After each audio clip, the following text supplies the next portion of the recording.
Dear student अब चाहिँ आज हामीले के को बारेमा पढ्ने त भनेपछि अफबाउ प्रिन्सिपल पढ्ने हैन। अफबाउ प्रिन्सिपल भनेको खास चाहिँ अफबाउ एउटा जर्मन वर्ड हो के है। त्यो जर्मन वर्डको मिनिङ चाहिँ कस्तो हो भनेपछि त यसको नाम चाहिँ के हो कन्स्ट्रक्सन है। अर्थ चाहिँ के हो बिल्डिङ हो।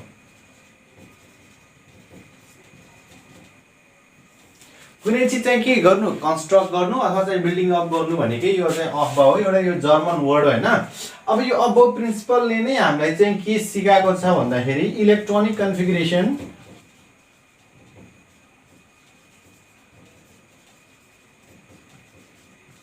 on the basis of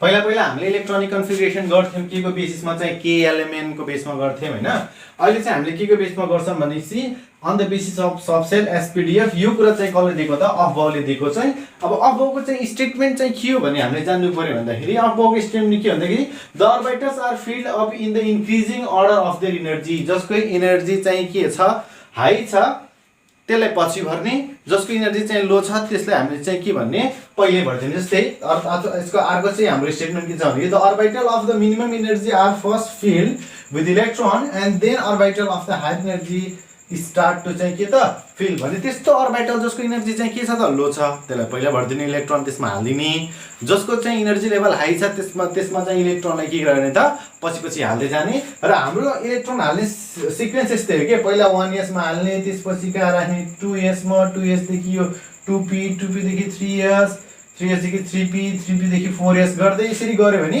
यसरी आउने रहेछ क्या।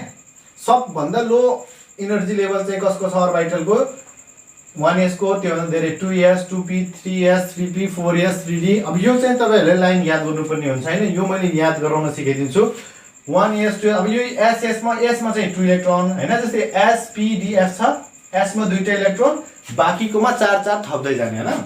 जस्तै 2 छ, 2 मा 4 थप्यो भने कति हुन्छ 6, 6 मा 4 थप्यो भने 10, 10 मा 4 थप्यो भने 14 हैन। भनेपछि अब जस्तै मानौं कहीं पनि हाम्रो चाहिँ अब उ साइड हैन अब 6p आइदियो, p मा चाहिँ 6 वटा सम्म राख्न मिल्छ, कम्तीमा बढीमा चाहिँ 6 वटा, अब कम्तीमा 1 2 3 4 5 जति पनि राख्न पाइयो। f छ, f मा 14 वटा राख्ने हैन, 14 वटा सम्म राख्न पाइयो। 1 2 3 4 5 गर्दै 14 भन्दा माथि लान पाइएन। 14 सम्म पुग्यो भने अब यसमा हाल्दिनु पर्ने हुन्छ। र यो तपाईहरुलाई याद गर्नुपर्ने छ हैन। यो मलाई याद एकैछिनमा गराइदिन्छु, धेरै टाइम लाग्ने कुरै छैन। ल यसरी याद गर्ने यसलाई ठ्याक्कै एउटा फोन नम्बर जस्तो छ,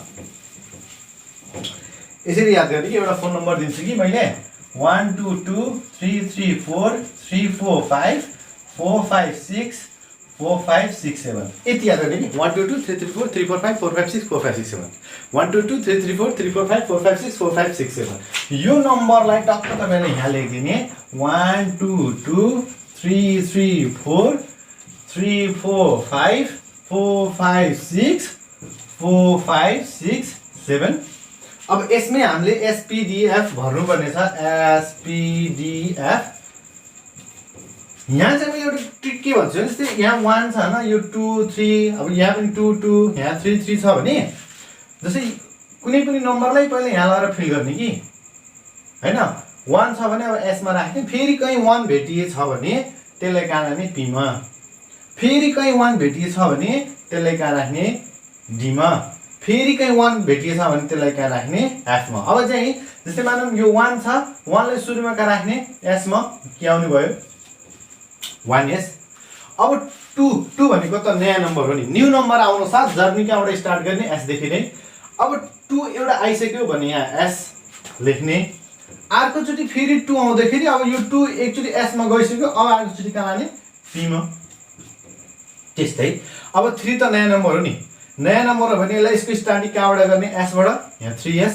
त्यस्तै गर्दा यहाँ 4 नयाँ नम्बर हो भने 4 लाई पनि कहाँदेखि स्टार्ट गर्ने s।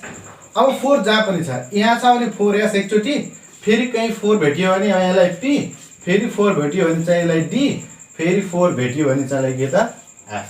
यस्तै भन्ने के 3s मा गइसक्यो, 3 चाहिँ कहाँ जान्छ अब p मा, 3 चाहिँ s मा पनि गइसक्यो, 3 p मा पनि गइसक्यो, अब 3 कहाँ जाने पालो चाहिँ d मा, त्यस्तै 4p त हामीले लेखिसक्यो 5 न्यू नम्बर हो भने 5 लाई सिधै कहाँ लाने s मा, यो 5 लाई p मा, 6 लाई s मा, यो 5 लाई यहाँ यो 5 लाई कति लेख्ने त 5s भइसक्यो, 5p भइसक्यो, अब 5 चाहिँ के त d मा, 6s भइसक्यो भने 6p अनि 7s यसरी हो ल।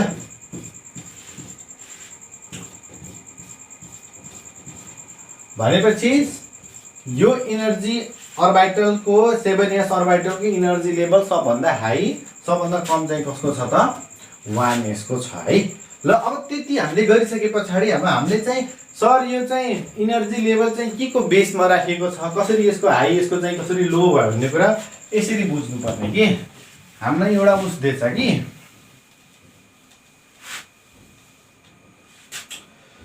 एउटा हाम्रो छ मेडलङ्स रुल भन्ने हुन्छ है, MEDULUNGS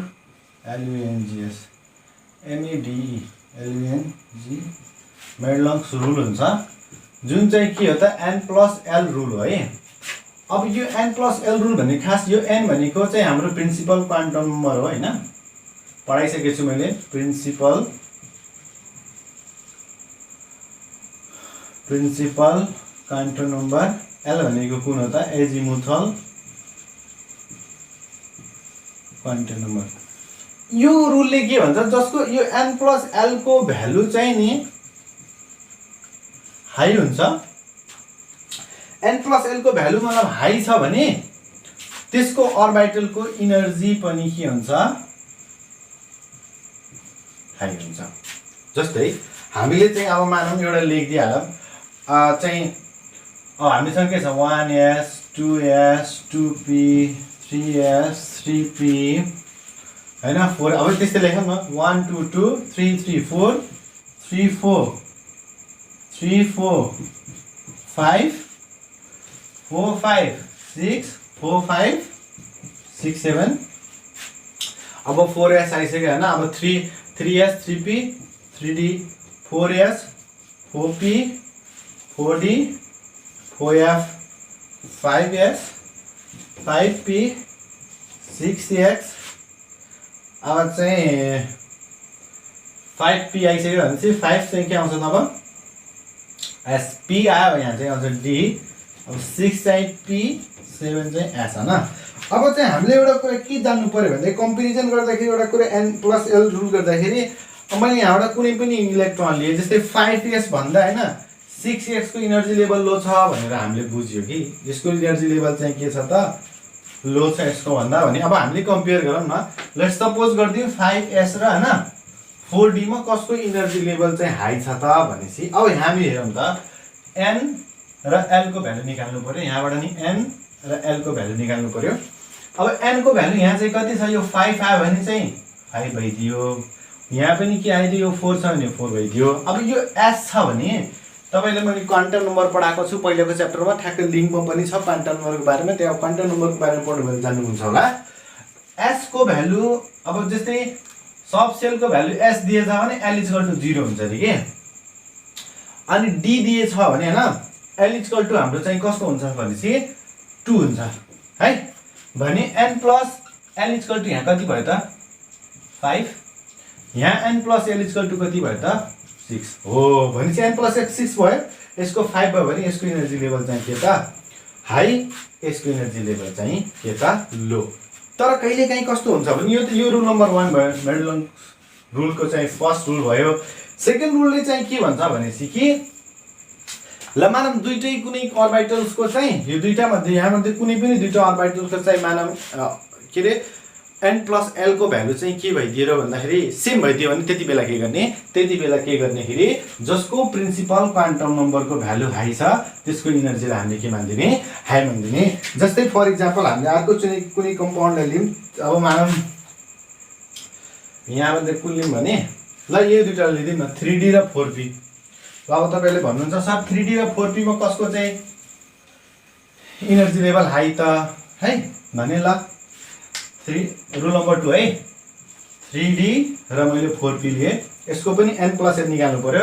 यसमा n = कति छ 3, l = कति छ 2, यसमा n = कति छ 4, L इक्वल टु कति छ 1 भने यहाँ n plus L equal to कति भयो त